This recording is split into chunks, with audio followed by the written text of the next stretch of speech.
Aujourd'hui je me suis mis sur mon 31, non pas parce qu'on est le 31, mais ça aura fait une super blague, non. Mais parce qu'on va parler d'un film dont j'ai très envie de parler depuis le début de l'émission. C'était même censé être le premier film à être critiqué.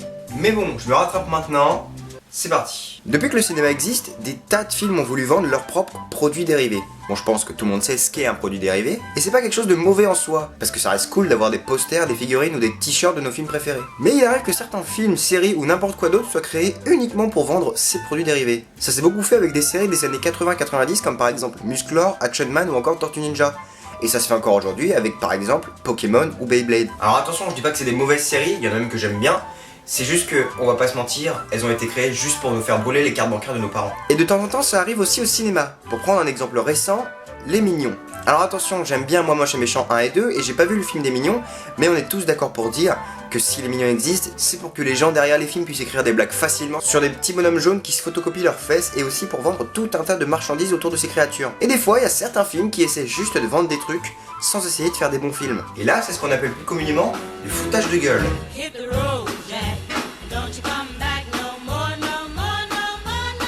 Les Schtroumpfs est un film d'animation sorti le 3 août 2011 de Raja Gosnell. D'ailleurs, anecdote rigolote, les Schtroumpfs portent un nom différent dans chaque pays du monde.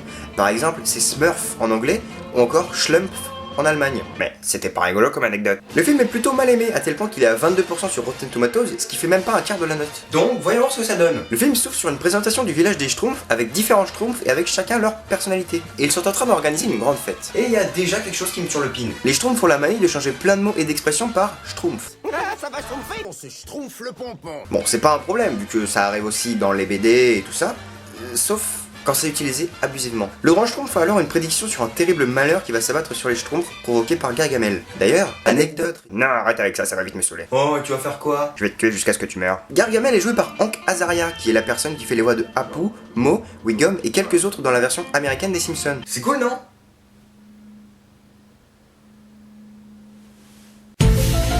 Pendant ce temps, le Schtroumpf maladroit part chercher des plantes, mais croise sur son chemin Gargamel. Course-poursuite et Gargamel découvre alors le village caché des Schtroumpfs. Gargamel et son chat Azrael commencent alors à tout casser et les Schtroumpfs se défendent comme ils peuvent. Ok, stop. Stop.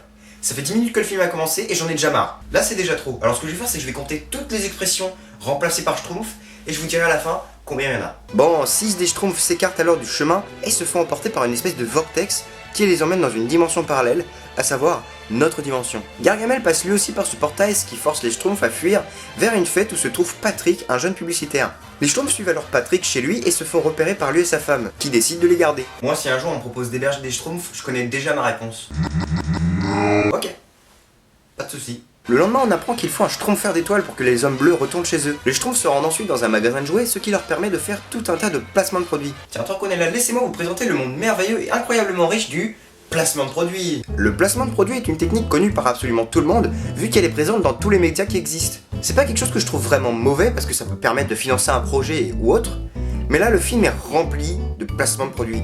Et c'est cramé à des kilomètres. Oh, salut Sony, comment ça va McDonald's? Hey, ce serait pas des M&M's? Waouh, elle est trop belle Hello Kitty. Bah, Sony, encore toi? Mais j'en parlerai dans la conclusion. Il trouve là-bas un Schtroumpfer d'étoiles, ce qui est en fait un télescope pour observer les étoiles. Le grand Schtroumpf découvre alors qu'une lune bleue aura lieu le lendemain, et qu'ils pourront rentrer chez eux pendant la nuit. Il leur faut juste une formule magique, qu'ils vont tenter de récupérer dans une librairie. Ils se rendent alors là-bas et trouvent un livre, l'histoire des Schtroumpfs, qui leur donne la formule.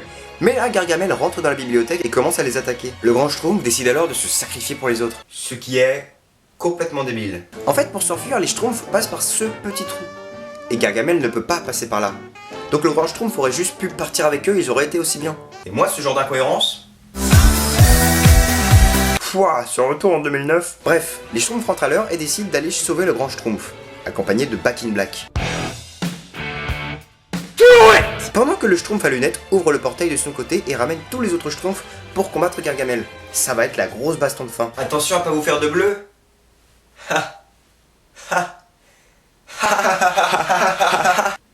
Donc ils démontent Gargamel, mais ils décident d'utiliser sa magie contre eux. Ils sont piégés, mais là, un Schtroumpf récupère la baguette de sureau de Gargamel et la fait tomber. C'est Schtroumpf maladroit qui essaye de l'attraper, mais dans la vision du début avec le grand Schtroumpf, on avait vu qu'il était pas censé réussir. sauf qu'il réussit. Attendez, le principe d'une vision, c'est pas justement que c'est obligé d'arriver? Waouh, qu'est-ce que c'est que ce truc là? Donc ils retournent dans leur village, ils sont contents, ils ont pas de bleu, tout est bien qui finit bien dans le meilleur des mondes, tralala, tout le monde dit il est joli, tout le monde dit il est beau, c'est magnifique, c'est incroyable, la vie en rose. Tu vas toujours beaucoup trop loin. Bon, c'est fini. Alors j'ai essayé de trouver le meilleur moyen de vous montrer qu'est-ce que je ressens par rapport à ce film, et je pense que le meilleur moyen, c'est ça. Oh là là, qu'est-ce que c'est mauvais. Ça faisait longtemps que j'avais pas vu un film aussi mauvais. Alors on va commencer par ce qui est bon, l'animation. C'est tout ce que j'ai trouvé.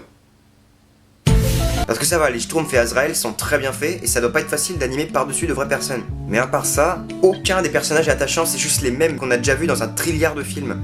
Les blagues reposent principalement sur du « Ah, il se cogne contre la vitre, c'est trop marrant ». Aucune blague n'est drôle. Vous vous souvenez quand j'ai dit que je compterais chaque... Il faut toujours manger avec la bouche schtroumpfée. Ou attraper le taureau par les schtroumpfs. Schtroumpfé, la vie est belle. Schtroumpfé, le ciel est bleu. Passez une schtroumpf de belle journée. Schtroumpfez tous avec moi, Schtroumpf.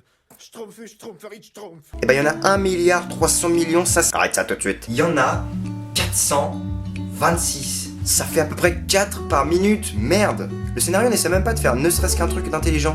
Y a pas un moment où on essaie de construire, je sais pas, une histoire intéressante avec des rebondissements et sans incohérence. Oui, mais c'est pour les enfants. Non, cet argument ne marche pas. C'est pas parce que c'est pour les enfants que ça doit être débile. Il y a des tas et des tas de films pour enfants qui sont de très bons films tout court. Là, c'est exactement ce que je parlais au début de la vidéo. Le film n'existe que pour vendre des Schtroumpfs. Parce que pendant tout le film, j'ai l'impression qu'on me dit « Hé, t'as vu? Ils sont trop cool les Schtroumpfs. Regarde, ils font du rock. Regarde, ils s'amusent. Regarde, ils sont mignons.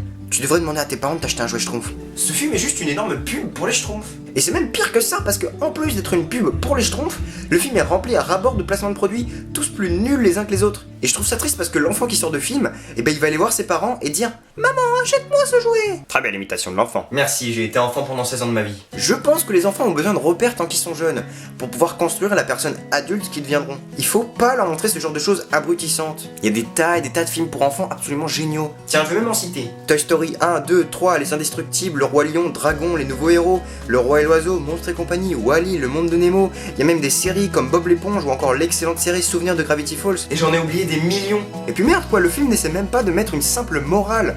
L'enfant c'est le meilleur moyen pour leur transmettre de jolis messages comme l'a fait Zootopie contre le racisme. C'était pas compliqué, ils auraient pu faire quelque chose comme personne ne croit un Schtroumpf maladroit à cause de son trait de caractère principal. Du coup, il se sent mal, mais à la fin, c'est en étant maladroit qu'il gagne face à Gargamel. Et résultat, il ne faut jamais avoir honte de ce que l'on est. Mais non, à la fin, Schtroumpf maladroit gagne. Et c'est tout. C'est tout. Alors s'il vous plaît, ne montrez pas ce film à des enfants. C'est pas du tout un bon exemple. Comme moi. Bah ouais, regardez, je fais des vidéos tout seul dans ma chambre et je parle à mon chien. Il y a un moment, faut se poser les bonnes questions. Je danse le Mia. Je danse le Mia. Je danse le Mia.